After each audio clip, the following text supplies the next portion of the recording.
Assalamualaikum warahmatullahi wabarakatuh. Selamat pagi anak-anakku kelas 5 semua. Bagaimana kabar kalian hari ini? Tetap sehat kan? Bu Dita selalu berpesan kepada anak-anak agar selalu semangat belajar di rumah bersama Bunda ya. Di hari Kamis ini bersama Bu Dita kita akan mulai di pembelajaran 5, yaitu tentang kisah keteladanan Nabi Daud alaihi salam. Adapun tujuan pembelajaran kali ini yaitu dengan anak-anak melihat video pembelajaran yang akan Bu Dita berikan, Bu Dita harapkan anak-anak mampu yang pertama meyakini kisah keteladanan Nabi Daud alaihi salam. Yang kedua, anak-anak mampu menjelaskan kisah keteladanan Nabi Daud alaihi salam. Yang ketiga, anak-anak mampu menceritakan kisah keteladanan Nabi Daud alaihi salam. Diikutin dengan baik ya anak-anak. Sebelum memulai materi pelajaran, marilah kita membaca doa sebelum belajar. Dimulai dari ta'awud. A'udzu billahi minasyaitonir rajim. Bismillahirrahmanirrahim. Raditu billahi rabba wa bil islami dina wa bi muhammadin nabiyya wa rasula rabbi zidni ilma warzuqni fahma. Amin.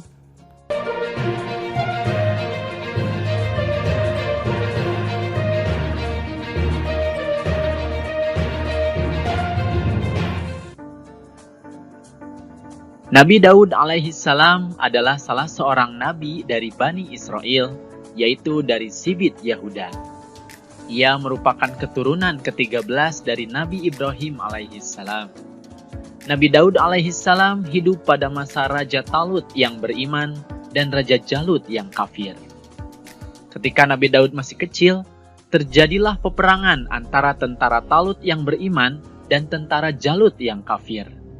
Namun, meskipun masih kecil, Nabi Daud alaihi salam ikut serta menjadi salah satu tentara Raja Talut. Di tengah perjalanan yang panjang menuju peperangan, Raja Talut mengistirahatkan tentaranya di tepian sungai. Akan tetapi, Raja Talut memerintahkan untuk tidak berlebihan dalam meminum air. Dan Raja Talut menyampaikan jika melanggarnya, maka dia bukanlah pengikutnya lagi. Akan tetapi, karena kondisi yang sangat haus, tentaranya lupa akan perintah itu dan banyak yang berlebihan dalam meminum air, bahkan hingga mandi di sana. Kecuali Daud dan sedikit tentara yang tetap teguh menjalankan perintah Raja Talut. Akhirnya, Raja Talut melanjutkan perjalanan bersama sedikit tentaranya dan meninggalkan tentara-tentara yang melanggar perintahnya. Lalu, tibalah saatnya peperangan dengan Raja Jalut yang kafir. Kondisi tentara Raja Talut yang kehausan ternyata menjadikan semangatnya semakin berkobar. Sehingga atas izin Allah Subhanahu wa Ta'ala, mereka dapat mengalahkan bala tentara Raja Jalut yang kafir. Dan tentara yang berhasil mengalahkan Raja Jalut tidak lain adalah Nabi Daud alaihi salam sewaktu kecil. Dengan ketapel miliknya, Nabi Daud alaihi salam berhasil mengalahkan raja yang bertubuh besar itu. Bismillahirrahmanirrahim.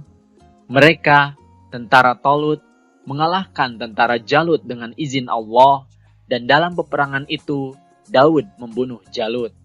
Quran Surat Al-Baqarah ayat 251. Berkat keberhasilannya itu, Nabi Daud alaihi salam pun diangkat menjadi panglima perang dan namanya dikenal oleh banyak orang.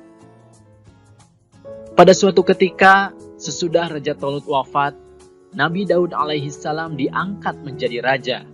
Dan Allah Subhanahu wa Ta'ala memberikan kerajaan dan ilmu pengetahuan kepada Nabi Daud alaihi salam. Nabi Daud alaihi salam adalah seorang nabi yang amat taat kepada Allah. mempunyai kekuatan di dalam beribadah, terutama sholat malam dan berpuasa separuh tahun, yaitu sehari berpuasa dan sehari berbuka, berselang-seling, serta banyak beramal soleh. Keberaniannya luar biasa. Dia tidak melarikan diri ketika bertemu musuh. Kemudian Allah Subhanahu wa Ta'ala mengangkatnya menjadi Rasul dan memberikan karunia yang agung, yaitu Kitab Zabur. Bismillahirrahmanirrahim. Dan Tuhanmu lebih mengetahui siapa yang ada di langit dan di bumi. Dan sesungguhnya telah kami lebihkan sebagian nabi-nabi itu atas sebagian yang lain. Dan kami berikan Zabur kepada Daud. Quran Surat Al-Isra ayat 55. Kitab Zabur adalah salah satu mukjizat bagi Nabi Daud alaihissalam. Selain itu, Nabi Daud alaihissalam memiliki beberapa keistimewaan lainnya. Di antaranya adalah, yang pertama, Nabi Daud mempunyai suara yang sangat merdu yang tidak ada bandingannya. Apabila ia bertasbih dengan bernyanyi melakukan isi kitab Zabur, maka gunung-gunung dan burung-burung ikut bertasbih bersama Nabi Daud alaihissalam. Yang kedua, Nabi Daud alaihissalam dapat melunakkan besi seperti lilin.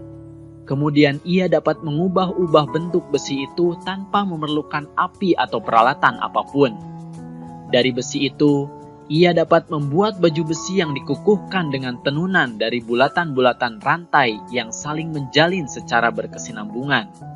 Jenis baju ini membuat pemakainya lebih bebas bergerak karena tidak kaku seperti baju besi biasa yang dibuat dari besi lembaran. Oleh karenanya, kerajaan yang dipimpin Nabi Daud alaihissalam selama 40 tahun tidak pernah mendapatkan kekalahan sekalipun.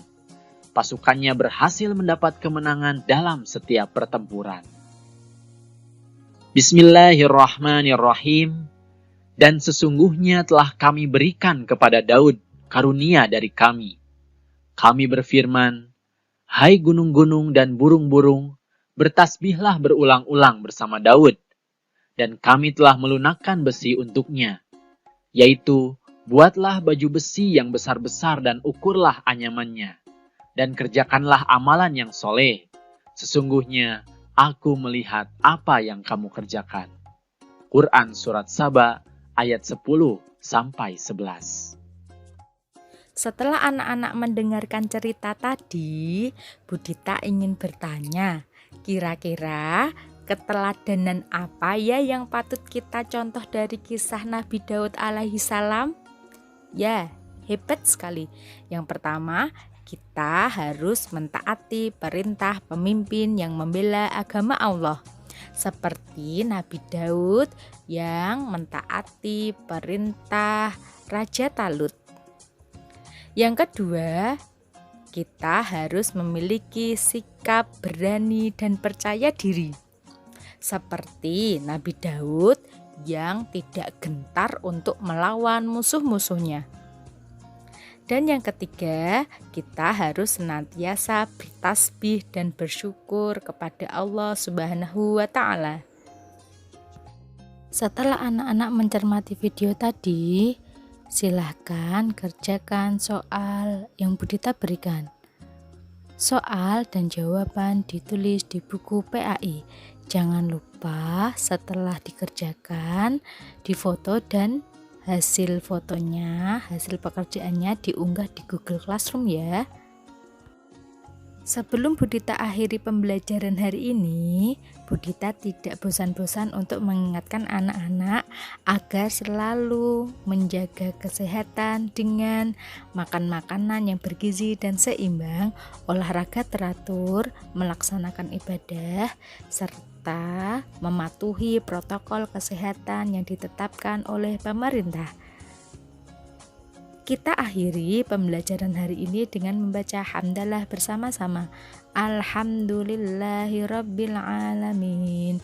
Banyak salah mohon maaf. Wassalamualaikum warahmatullahi wabarakatuh.